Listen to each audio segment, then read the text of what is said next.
तो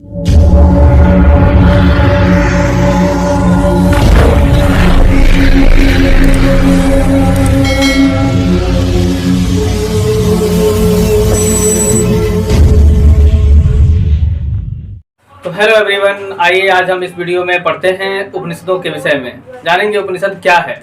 उपनिषद क्या है? देखिए, उपनिषद जो है उप धन नी धन सद धातु से बना हुआ है। उप क्या है? शब्द है। नी क्या है? उपसर्ग है। सद क्या है? धातु है। और इसके योग से बना है उपनिषद। क्या बना है? उपनिषद, जिसका अर्थ होता है समीप बैठना। क्या करना? समीप बैठना। और ये वेदों के अंतिम भाग हैं। ब्रह्म विद्या भी इसको कहा गया है। तो क्या कहा गया है? ब्रह्म विद्या कहा गया है। वेदों के अंतिम भाग हैं, इसलिए इसको वेदांत भी कहा जाता है। क्या कहा जाता है? वेदांत भी कहा। देखिए, हम लिखेंगे वेदांत, लिखे हैं वेदांत इसलिए कहा था कि वेदों के अंतिम भाग है ना। और समीप बैठना इसका अर्थ होता है। उपनिषद का अर्थ क्या होता है? समीप बैठना। किस लिए समीप बैठना? तो जानिए, ब्रह्म विद्या के लिए गुरु के समीप बैठना, शिष्य का गुरु के समीप बैठना विद्या ग्रहण करने के लिए। किसके लिए? यह है उपनिषद का अर्थ। उपनिषद का अर्थ।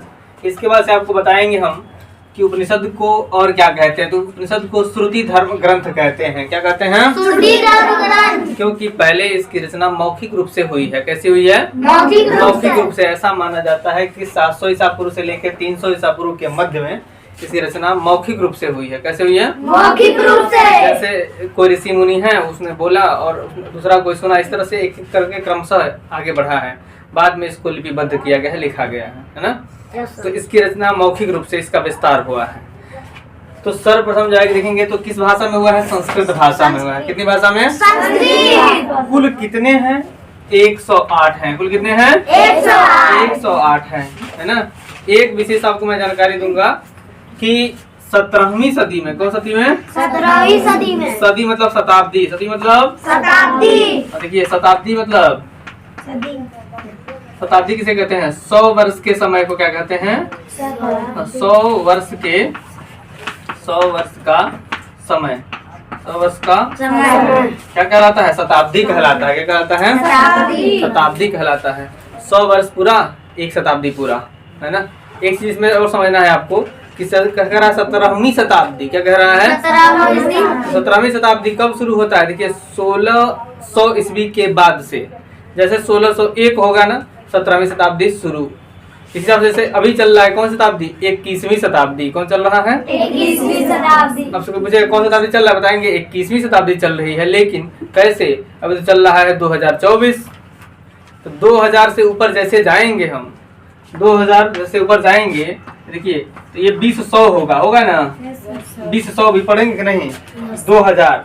तो 2000 से जैसे ऊपर गए 2001 हुआ। क्या हुआ? 2001। तो 2001 यानी कि ये 21वीं शताब्दी में हम प्रवेश कर चुके हैं। कहाँ कर चुके हैं? 21वीं शताब्दी। समझ रहे हैं बात को? तो ये लगभग 17वीं शताब्दी के आसपास में दारा सिकोह का नाम सुने होंगे, जो है शासक के रहा है भारत का, ठीक है ना। दारा सिकोह, इसने क्या किया था? इतना प्रभावित हुआ था इससे, उपनिषद से, कि इसको फारसी भाषा में अनुवाद करवा दिया था। किस भाषा में? फारसी भाषा। कुछ उपनिषदों को इसने क्या किया? दारा सिकोह ने फारसी भाषा में अनुवाद करवाया। इसका अध्ययन किया, पढ़ा, इसके विषय में जानकारी लिया, है ना, कि वाकई में है क्या इसमें आत्मा परमात्मा, है ना, को तत्व ज्ञान को जानने का जो है कि इसमें क्या है जानकारी है। आप अपने आप को जान सकते हैं इसके माध्यम से, उपनिषद के माध्यम से, ठीक है ना। परमात्मा को, आत्मा को जानने का जो है कि एक माध्यम है। और देखिए, इसमें चीज और आपको जानना है कि हमने बताया कि कुल कितने उपनिषद हैं? 108 उपनिषद हैं।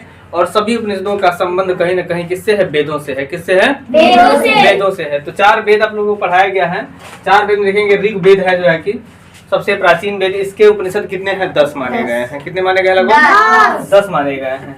और यजुर्वेद के 2 भाग हैं, शुक्ल यजुर्वेद, कृष्ण यजुर्वेद बताए हैं।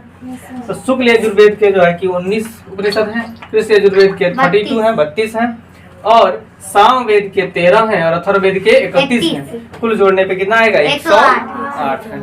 तो लगभग 108 उपनिषद हैं, जो सभी के सभी किससे संबंधित हैं?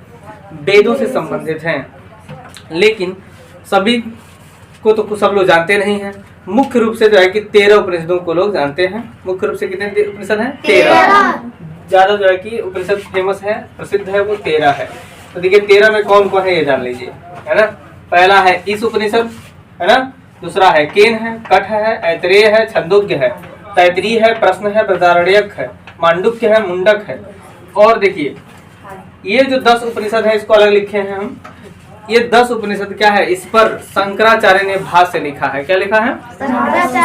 शंकराचार्य ने भाष्य लिखा है ये 10 उपनिषद के, है ना। अब देखिए इसमें जो है कि 3 उपनिषद और जोड़ दीजिए, श्वेताश्वर है, कौशितकी है और मैत्रायणी है। श्वेताश्वर, कौशितकी और मैत्रायणी 3 उपनिषद और हैं जो कि कुल मिला के 13 उपनिषद होते हैं, जो कि प्रमुख उपनिषद में आते हैं। है तो कुल 108, लेकिन प्रमुख यही है ना। अब इसमें देखिए जो क्वेश्चन जो बनता है कंपटीशन एग्जाम में वो कहाँ से बनता है?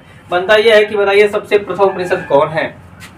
तो क्या बताएंगे? ईश उपनिषद। वैसे कहीं कहीं आपको जो है कि देखने को मिल जाता है कि प्रारंभिक उपनिषद कौन है? तो बृहदारण्यक है। और सबसे बड़ा उपनिषद भी कौन है?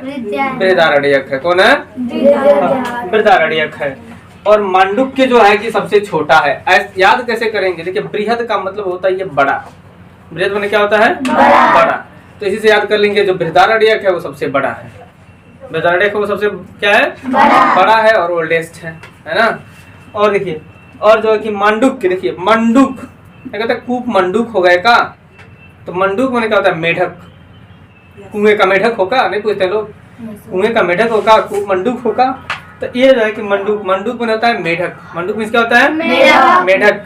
तो मेढक जो है कि छोटा होता ही है, तो हम याद कर लेंगे कि क्या है? मुंडक जो उपनिषद है, मांडुक्य जो उपनिषद है, मांडुक्य है ना, वो क्या है? सबसे छोटा उपनिषद है। कैसा है?